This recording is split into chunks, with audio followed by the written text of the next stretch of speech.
Hello, in today's video I'll show you how to block or allow microphone access to different apps on Samsung Galaxy A27.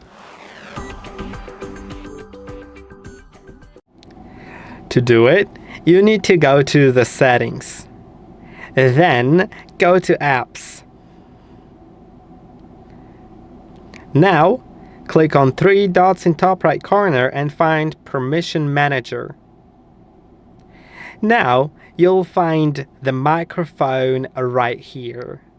Then you can see which apps are allowed to use it and which are not.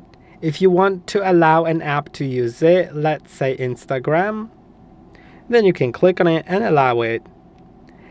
If you want to block an app from using it, let's say I'll block the messages, then I can click on Don't Allow. And that's it. I hope that this video was helpful. Don't forget to like and subscribe, and I'll see you in the next one.